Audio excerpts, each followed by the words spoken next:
What the rabbis are suggesting here is in many ways a very intimate, profound, personal experience of divinity. Moses is hearing himself understanding the divine.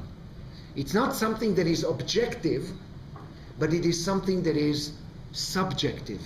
And if it happened to Moses through his human condition, there is a subliminal promise here, or at least a possibility. It could happen to you as well. Isn't it today called in the modern world channeling? It can be called in the modern world a lot of things. What I'm interested in is, why did the rabbis write it in such a way over 1700 years ago? In other words, when they talked about Moses hearing something in his own voice, why is it important to take it into the human soul, into that subjective prism, if not in order to show that subjectivity is an integral part of the meaning-making process?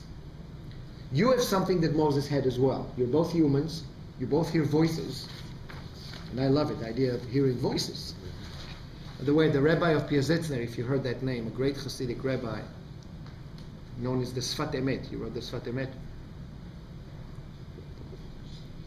He said that one of the most cruel crimes that human beings make is hearing divine voices in their ears every day, telling them what they should do and how they should lead a righteous life, and aborting them like a mother who aborts a child willfully. Very stark language. Hapalat nefalim shel haneshama הוא קורא לזה. Very, very powerful language. But is there, if you take the narrative, the Jewish narrative, there is also an experience of, well, collective revelation, where a collective people, group of people actually heard the same thing. And not at all. Even if they say they heard it in a different way, but they didn't hear. First of all, they didn't hear anything. They saw, which is a completely different story.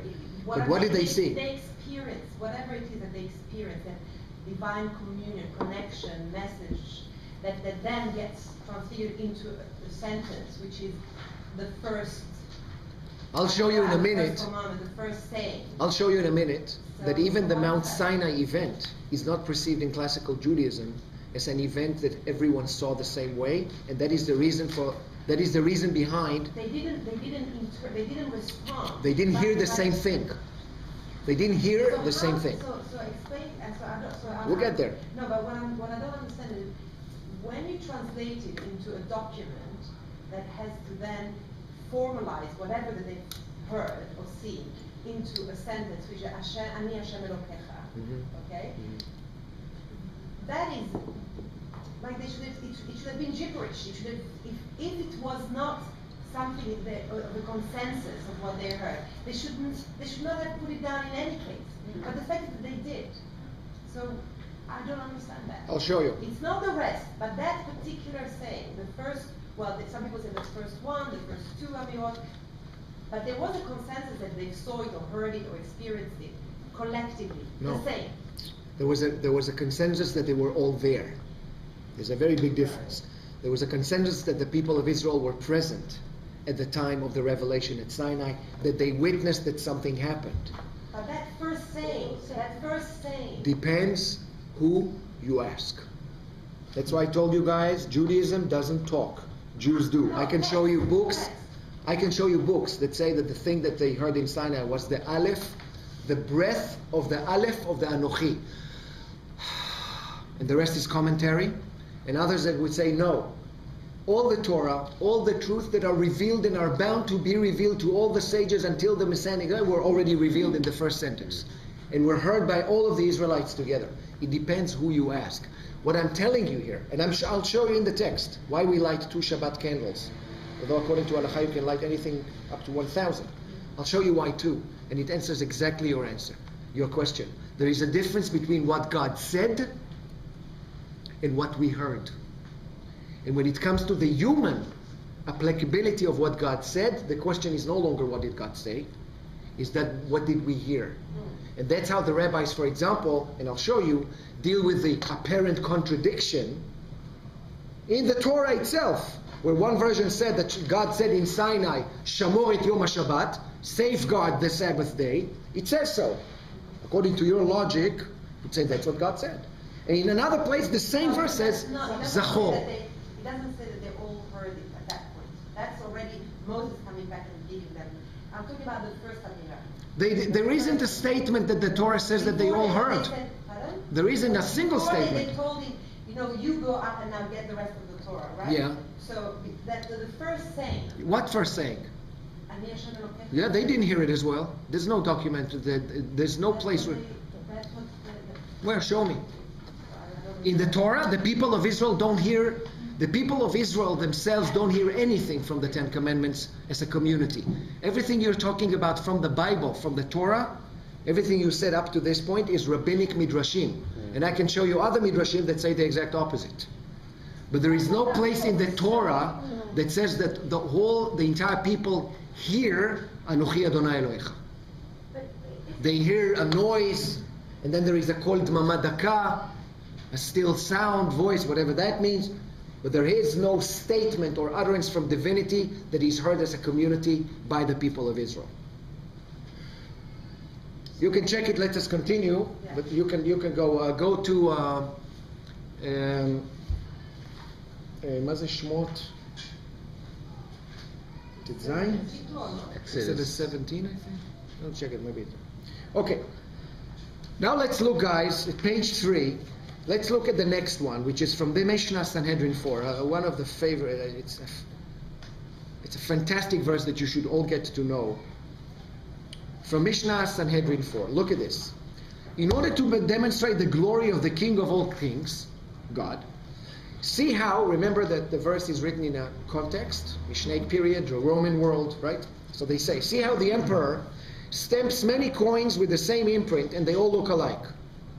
This goes to what you said about image, Tzelem. Yet the King of all kings, God, blessed be He, stamped each man with the imprint of the primordial Adam. Brilliant. Yet each looks different.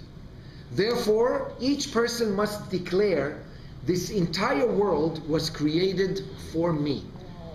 Bishvili nivra haolam. Now guys, let me ask you a question. Is that a selfish act to come and say now, Bishvili nivra haolam?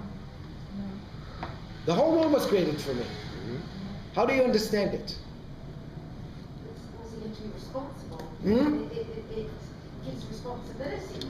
First of all, it puts a great sense of responsibility on you. But before we even go to responsibility, what does it tell you about yourself and your relationship with the world? Unique, and that means what?